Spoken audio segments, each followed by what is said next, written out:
আমার মালিক,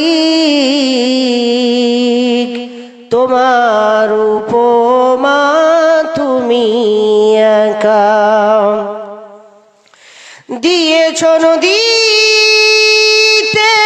জোয়ার ভাটা, রাতের যোচনায় স্নিগ্ধতা। দিয়েছ নদীতে জোয়ার ভাটা, রাতের যোচনায় স্নিগ্ধতা। জলে জোনাকি মিটি মিটি বলে আল্লাহু আল্লাহ। ও আমার মালিক,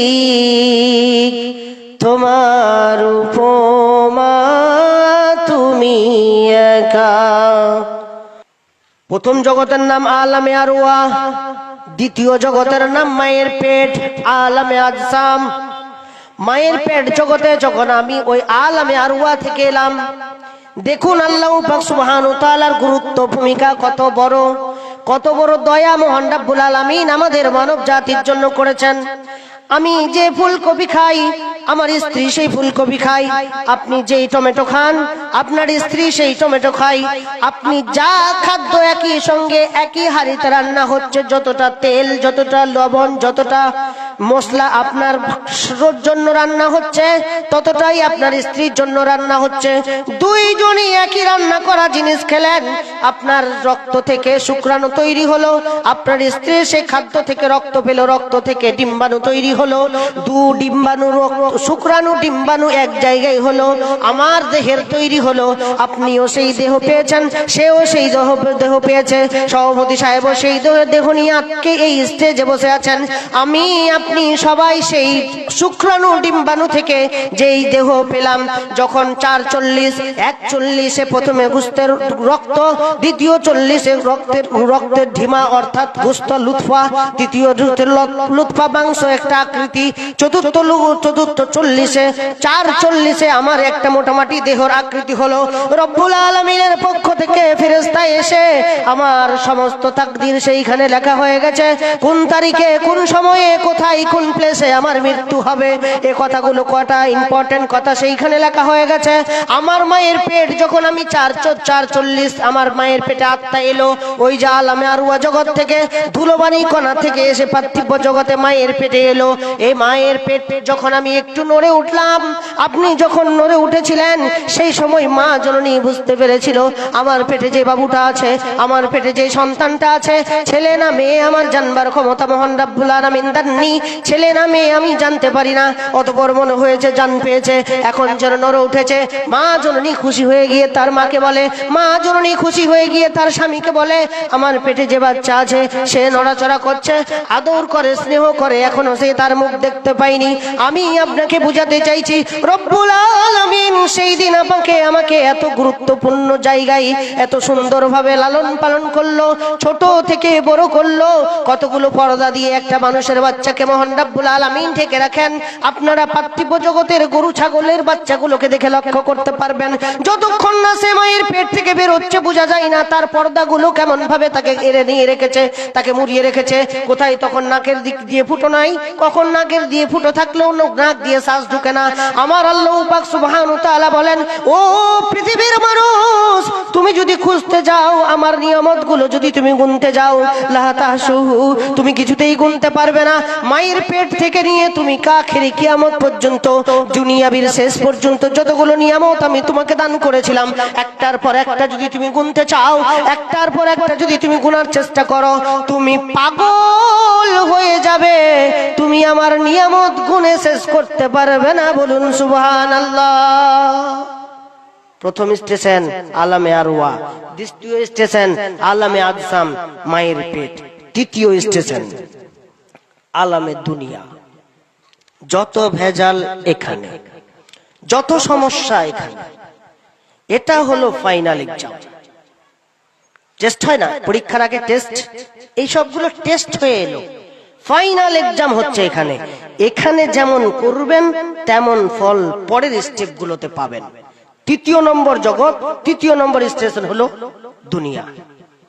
এই দুনিয়াতে পার্থিব জগৎ মানুষের আবির্ভাব, যে যেরকম হলো আল্লাহ পাক সুবহানাহু ওয়া তাআলা যাকে যেরকম করে পার্থিব জগতে ছেলে কাউকে মেয়ে করে তৈরি করলেন, এমতো অবস্থায় খাদ্য দেখুন, খাদ্য প্রথমে মধু খেলাম, আল্লাহ দিলেন, তারপরে মায়ের বুটো দিয়ে টান মারলাম, মায়ের বুটো দিয়ে রক্ত পেলাম, খাদ্য পেলাম, দুগ্ধ পেলাম, তারপরে আস্তে আস্তে রুটি খেতে শিখলাম, তারপরে আস্তে আস্তে ভাত খেতে শিখলাম, তারপরে 32টা পেয়ে গিয়ে গরু পর্যন্ত একটা হাড্ডি বাদ রাখলাম না, চাবিয়ে ফেলে দিলাম এই হলার দিয়ে। অথচ মহান রব্বুল আলামিন এই পার্থিব জগতে আমাকে তৈরি করেছেন, ভক্ষণ করতে বলেছেন, খাওয়ার খেতে বলেছেন। আপনারা কি এটা জানেন? মৃত্যুর আগে রুজি আল্লাহ পাক সুবহানাহু ওয়া তাআলা কেড়ে দেন, মানে রুজি খতম করে দেন। সর্বপ্রথম রুজির ডিপার্টমেন্ট যিনি রুজি দেনেওয়ালা, সে আগে রুজি বন্ধ হয়ে যায়, তারপরে মানুষটার মৃত্যু হয়। এই পার্থিব জগতে আমি আপনি তৈরি হলাম, কি করলাম? যদি আমি ভালো কিছু করি, দেখতে পাচ্ছি সমস্ত কিছু, এটা আমি অত ইম্পর্টেন্ট মনে করছি না। এরপরের স্টেশনটা খুব ইম্পর্টেন্ট, ওখানেই একটু সময় নেব, তারপর আর সময় নিব না। দুনিয়াতে ভালো কাজ করলে এরপরের স্টেপ গুলো ভালো হবে, ফল পাওয়ার দুনিয়া, তখন ফল পাওয়ার দুনিয়া, আর কাজ করতে হবে না। এখানে তুমি কাজ করে নাও, আফটার 16 ইয়ার্স তুমি তখন পেনশন পেতে থাকবে, পেনশন পেতে থাকবে। সুতরাং এই দুনিয়াকে খুঁটে খুঁটে পায়ে পায়ে পা দিয়ে দিয়ে আগাতে হবে। এই দুনিয়া, এই দুনিয়াতে পার্থিব জগতের মানুষ, ও মানুষেরা রে, এই পার্থিব জগতে আমি তোমাকে প্রেরণ করলাম, পাঠালাম, ইল্লা লিয়াবুদুন। রব্বুল আলামিন বলেন, আল্লাযী খালাকাল মাউতা ওয়াল হায়াতা লিয়াবলুয়াকুম আইয়ুকুম আহসানু আমালা। আমি পার্থিব জগতে তোমাদের তৈরি করলাম, আমি তোমাদেরকে মৃত্যু এবং জিন্দেগি দিলাম এই জন্যই যে তোমাদের মধ্যে কে ভালো, কে অতি উত্তম, তোমাদের আমলের দিক দিয়ে দেখবার জন্য। এই দুনিয়াতে কেউ 5 তলা বিল্ডিং এ শুয়ে থেকে দিন কাটিয়ে দিল, কেউ মসজিদে ঢুকরে ঢুকরে ঢুকরে ঢুকরে ঢুকরে ঢুকরে ঠান্ডা দেও এখান পর্যন্ত, কাইনা পর্যন্ত হাত ভিজিয়ে ভিজিয়ে মুখমন্ডল ধুয়ে মসজিদে গেল। 2 প্রকার মানুষ, 3 প্রকার মানুষ। আর কিছু মানুষ নেতৃত্ব দিয়ে জীবন কাটিয়ে দিল, কিছু মানুষ ঘুষ খেয়ে জীবন কাটিয়ে দিল, কিছু মানুষ স্টাডি দেওয়ার পর পর পর পরে পরে জীবন কাটিয়ে দিল। রব্বুল আলামিন বলেন, পৃথিবীর জিন্দেগি তুই কেমন কাটালি? এই সমস্ত স্টেপ গুলো একের পর এক আমি তোর কাছে হিসাব নেব। যখন একটি মানুষ মৃত্যুবরণ করে, যখন মানুষ মৃত্যুবরণ করে, 3য় নম্বর পার করে 4র্থ নম্বরে গেলাম। সভাপতি লেখালেখি করছে মানে বুঝে গেছি সময় খুব অল্প, সময় খুব সংকীর্ণ, আমি আর বেশি সময় নেব না। আল্লাহ পাক সুবহানাহু ওয়া তাআলা বলেন, আমি যখন একটা মানুষকে মৃত্যু দিই, 1ম নম্বর আলামে আরওয়াহ, 2য় হলো মায়ের পেট, 3য় স্টেশন হলো দুনিয়া। এই দুনিয়াতে কেউ 40 বছরের জন্য, কেউ 50 বছরের জন্য আসার সিরিয়াল আছে, যাওয়ার কোনো সিরিয়াল নাই। ছোট ছেলে বসে আছে, বড় ছেলে গিয়ে বসে আছে, বড় ছেলে বাড়িতে আছে, ছোট ছেলের ইন্তেকাল হয়ে গেছে, দুনিয়া থেকে বিদায় হয়ে গেছে। সিরিয়াল কারোর নাই বাবা, কারোর নাই। এ দুনিয়ার মায়া ছেড়ে একদিন যেতে হবে। কোথায় যেতে হবে? কবরে যেতে হবে। কোন গাড়িতে চড়ে যেতে হবে? মউত নামক গাড়িটা চেপে তোমাকে কবরে যেতে হবে। কবরে যখন একটি মাইয়াতকে রাখা হবে, কবরে যখন রাখা হবে, বিশ্বনবী বলেন, আতাহু মালাকানে, তার কাছে 2 জন ফেরেশতা আসবে। ইয়াসালানে, একজন প্রশ্ন করবে আর একজন শুনবে, এমন নয়।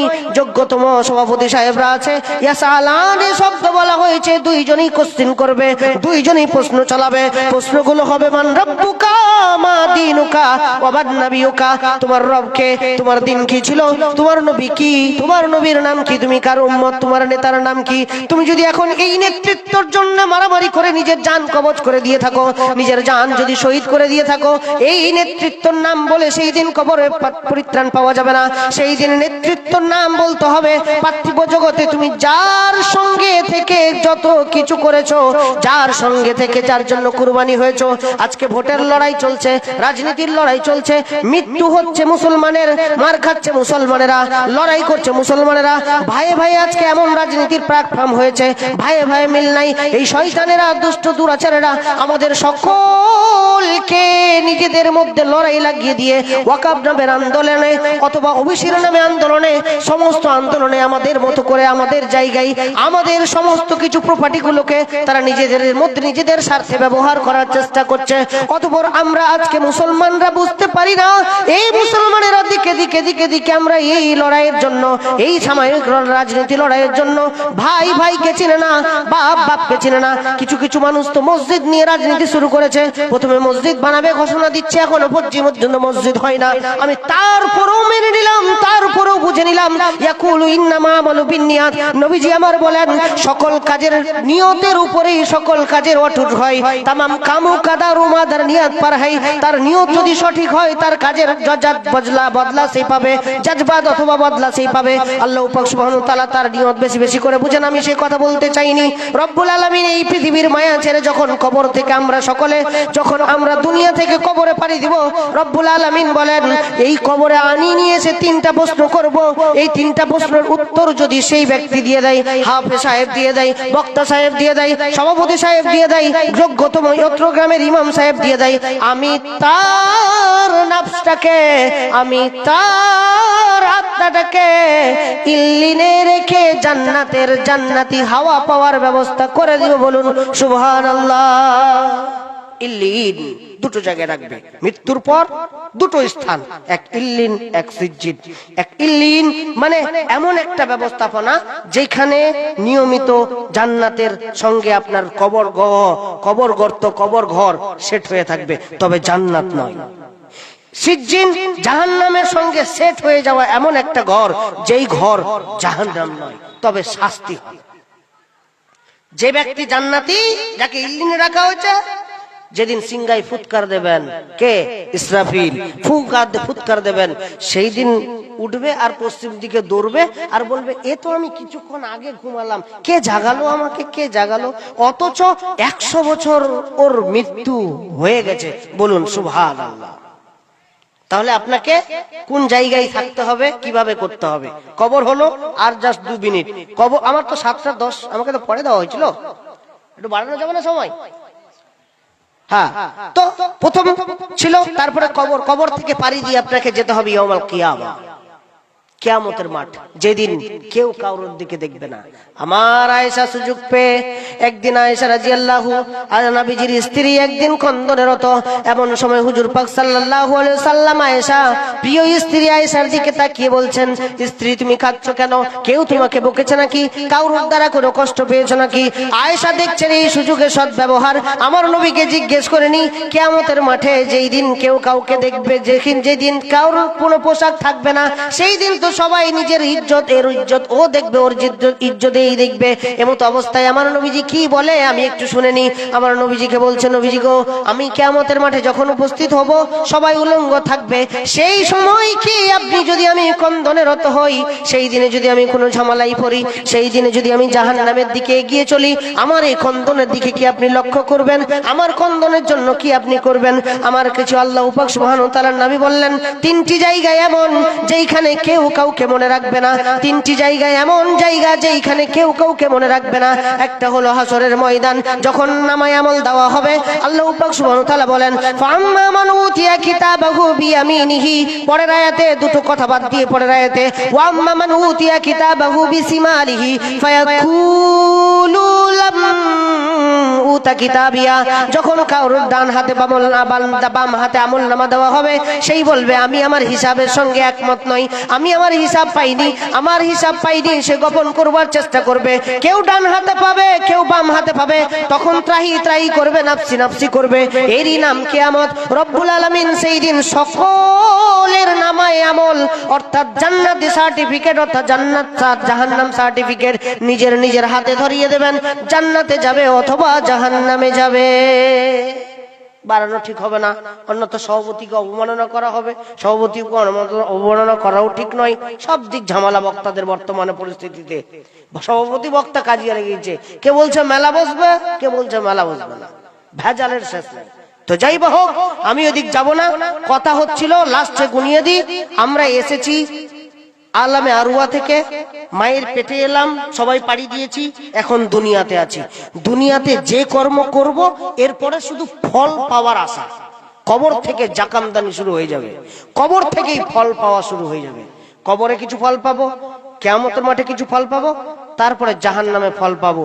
একটা কথা বলে দিই, তোবার দরজা খোলা আছে, হেদায়েতের দরজা খোলা আছে। আজকে যদি এই জলসার ময়দান থেকে, বক্তারা বিভিন্ন প্রকার ওয়াজ করবেন নিশ্চিত, এই জলসার ময়দান থেকে তোবা করে সমস্ত কিছু ভুলে যেতে পারেন, ছেড়ে দিতে পারেন, আল্লাহ পাক সুবহানাহু ওয়া তাআলা হতে পারে আপনাকে মাফ করে দিবে। কারণ পরের স্টেপটাই কবর, কবরেই কিন্তু শাস্তি, কবর থেকেই কিন্তু শাস্তি শুরু। ইনশাআল্লাহ আল্লাহ পাক সুবহানাহু ওয়া তাআলা যদি আপনাদেরকে বাঁচিয়ে রাখে, আমাকে হায়াতে বাঁচিয়ে রাখে, আগামী দিনে ভবিষ্যতে ইনশাআল্লাহ কোথাও সময় পেলে বাকি জীবনটা বলবো, বাকি কথাটুকু বলবো। এইখান থেকে আমি আমার বক্তব্য ইতি করলাম। আল্লাহ আমার মধ্যে যদি কোনো ভুল ত্রুটি বা বলার মধ্যে ভুল ত্রুটি হয় আপনারা ক্ষমা করবেন, আমার জন্য দোয়া করবেন। আব্বু জান ইন্তেকাল করেছে, তার জন্য দোয়া করবেন। আল্লাহ যেন আমাদের সকলকেই ভালো রাখেন, শান্তিতে রাখেন, এই বিশ্বের মুসলমানকে একতার সহিত বসবাস করবার তৌফিক দান করেন। বলুন আল্লাহুম্মা আমিন। ওয়া আখিরি দাওয়ানা আলহামদুলিল্লাহি রাব্বিল আলামিন। আসসালামু আলাইকুম ওয়া রাহমাতুল্লাহি ওয়া বারাকাতুহু।